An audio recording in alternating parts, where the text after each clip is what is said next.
Hebrews 8:10. Hebrew 8:10. This is the covenant, the new covenant that I'm going to make with the house of Israel, and that applies to us today. ఆ దినములైన తర్వాత ఇశ్రాయేలు ఇంటి వారితో నేను చేయబోవు నిబంధన ఏదనగా, ఇశ్రాయేలు ఇంటి వారు అంటే ఇప్పుడు మనకి ఇది అన్వయించబడుతుంది. They will not try to keep my laws. I will put my laws into their mind. I will write it in their hearts. What does that mean? వాళ్ళు నా ధర్మ విధులను పాటించడం కాదు, వారి మనస్సులో నా ధర్మ విధులను ఉంచెదను, వారి హృదయముల మీద వాటిని వ్రాయుదును. అంటే ఏంటి దీని అర్థం? Let me explain it to you. దీన్ని నేను మీకు వివరిస్తాను. When God says, I will put my law into your mind, He is saying, I will give you a desire to do my will. నా ధర్మ విధులను మీ మనసులో ఉంచుతాను అని దేవుడు చెప్తున్నాడంటే, నా చిత్తము చేయటానికి కోరికను నేను మీకు పుట్టిస్తాను. And when He says, I will put my law, write it in your heart, నా ధర్మ విధులను మీ హృదయాల మీద రాస్తాను అంటే, He's saying, I'll give you the ability to do my will. నా చిత్తం చేయటానికి కావాల్సిన సామర్థ్యాన్ని నేను మీకు ఇస్తాను. There are two things God wants to do for us. ఇక్కడ రెండు విషయాలు దేవుడు మన కోసం చేయబోతున్నాడు.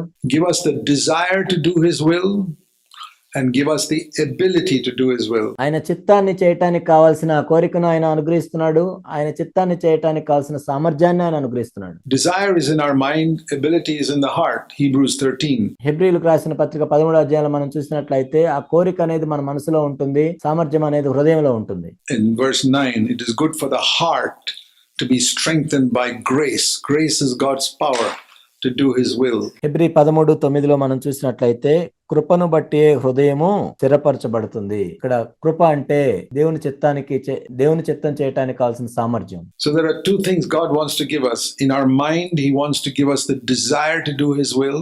దేవుడు రెండు విషయాలు ఇక్కడ మనకు అనుగ్రహిస్తూ ఉన్నాడు. ఒకటి ఏంటంటే మన మనసులో తన ధర్మ విధులను రాస్తున్నాడు అంటే మనం ఆయన చిత్తం చేయాలనే కోరికను మనకి ఇస్తూ ఉన్నాడు. And in the heart, the ability to do His will. తన చిత్తాన్ని చేయటానికి కావాల్సిన సామర్థ్యాన్ని మన హృదయంలో ఆయన ఇస్తూ ఉన్నాడు. So I want to say to you, brothers and sisters, if you have a desire to do the will of God, don't think you got it yourself. Don't be so proud to say that I got a desire to do God's will. నా ప్రియ సహోదరి సహోదరులారా, ఒకవేళ దేవుని చిత్తాన్ని చేయాలి అని మీకు కోరిక ఉన్నట్లయితే దేవుడే దాన్ని మీకు అనుగ్రహించాడు. మీరు చెప్పొద్దు దేవుని చిత్తాన్ని చేయాలనే కోరిక నేను కలిగి ఉన్నాను, వేరే వాళ్ళ కాదు అని గర్వించొద్దు. I'm not like these carnal Christians who have no such desire. శరీరానుసారమైన క్రైస్తవులకు అలాంటి కోరిక లేదు, నాకే ఉందని గర్వించొద్దు. Brother, be humble. సహోదరుడా, నువ్వు దీనుడుగా ఉండు and say, it is God who gave me that desire. You're not one bit better than the worst sinner on the earth. దేవుడే నీకు ఆ కోరికను అనుగ్రహించాడు.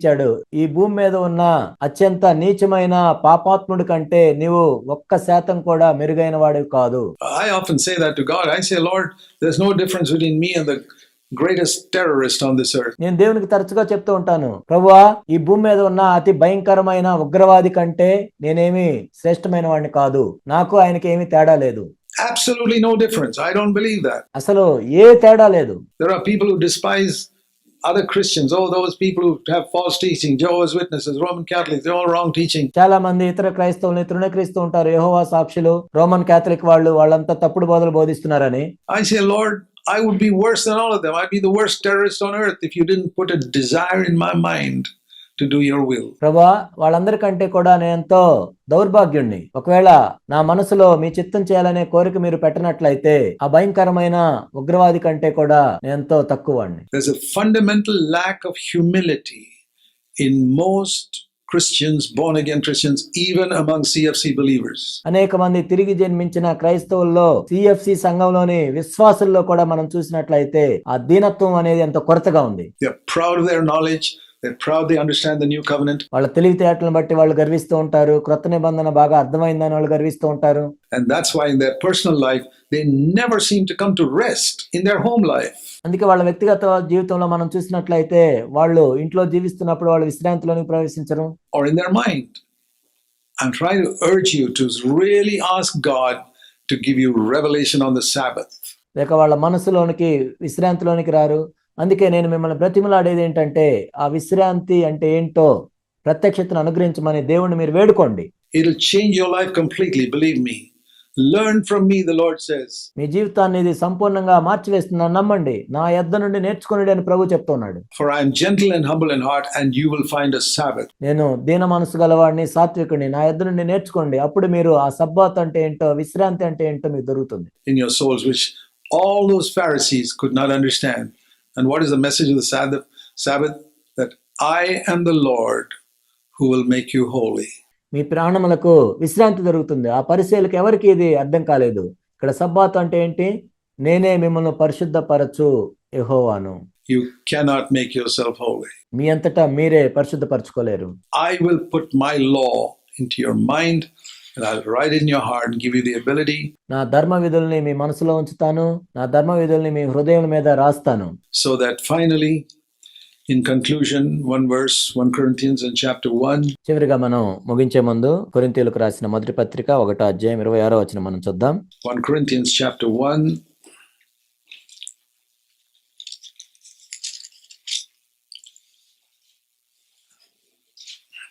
Verse 26 onwards.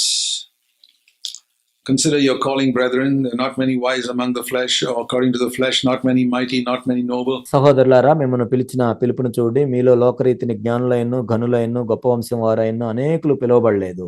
See, I've traveled a lot around the world, seen believers of all types, and I find this to be absolutely true. ఈ ప్రపంచంలో నేను అనేక చోట్ల ప్రయాణం చేశాను. అనేక మంది క్రైస్తవులు నేను చూశాను. ఈ వాక్యం నిజంగా ఎంతో సత్యం. Some of the most noble, mighty, richest people in the world are not Christians.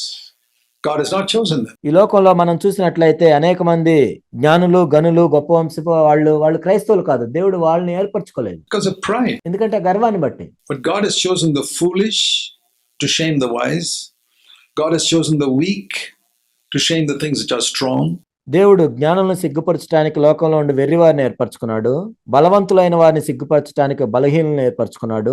Verse 28, God has chosen the base things, means the really low caste, despised. దేవుడు నీచులైన వారిని, తృణీకరింపబడిన వారిని, ఎన్నికలేని వారిని ఏర్పరచుకున్నాడు. అంటే తక్కువ కులం వాళ్ళు, ఎవరు పట్టించుకోని వాళ్ళు, lowest level of humanity type of Christians, people he has chosen to nullify the things that are, people who think they are somebody. ఎన్నికైన వారిని వ్యర్థం చేయుటకై మేము గొప్పవాళ్ళం, ఎన్నుకోబడ్డ వాళ్ళం అని వాళ్ళని వ్యర్థం చేయటానికి. Why? ఎందుకు? Here's the purpose of everything. Verse 29. దాని ఉద్దేశం అంతా ఇది 29వ వచనంలో మనం చూసినట్లయితే, so that no one will ever boast before God saying, I have done this, or I did this for God, or ఏ శరీరియు దేవుని ఎదుట అతిశయింపకుండానట్లు నేనే ఇది చేశాను, దేవుడి కోసం ఇది చేశాను. You know how Nebuchadnezzar boasted about what he had done and God humbled him and made him like an animal for 7 years. నెబుకద్నెజరు దేవుని ఎదుట అతిశయించినప్పుడు ఒక జంతువులాగా చేసి 7 సంవత్సరాలు దేవుడు ఆ విధంగా చేశాడు. But by God's doing, it's a very important verse, 1 Corinthians 1:30. మొదటి కొరింథీ 1:30 ఎంతో ప్రాముఖ్యమైన వచనము. అయితే ఆయన మూలముగా, by God's doing, not your doing, ఆయన మూలంగా, మీ మూలంగా కాదు, you are in Christ Jesus. If you're in Christ Jesus today, it was God's work. ఆయన మూలంగా, మీ మూలంగా కాదు. And he has become to us wisdom, and he has become to us righteousness. Not I'm clothed with the righteousness of Christ. No. ఆయనే మనకు జ్ఞానం అయ్యాడు, ఆయనే మనకు నీతి అయ్యాడు. అంటే క్రీస్తు యొక్క నీతిని మనం ధరించుకున్నామని కాదు. Christ himself is my righteousness. Now understand that distinction. ఆయనే మనకు జ్ఞానం అయ్యాడు, ఆయనే మనకు నీతి అయ్యాడు. అంటే క్రీస్తు యొక్క నీతిని మనం ధరించుకున్నామని కాదు. Not I'm clothed with Christ's righteousness. Christ is my righteousness. క్రీస్తు యొక్క నీతిని నేను ధరించుకోవటం కాదు, క్రీస్తే నా నీతి అయి ఉన్నాడు. That's how I come before God. ఆ విధంగా నేను దేవుని ఎదుటికి రాగలను. Christ is my holiness. Christ is my redemption. ఆయనే నా పరిశుద్ధత అయి ఉన్నాడు, ఆయనే నా విమోచనం అయ్యాడు. Why?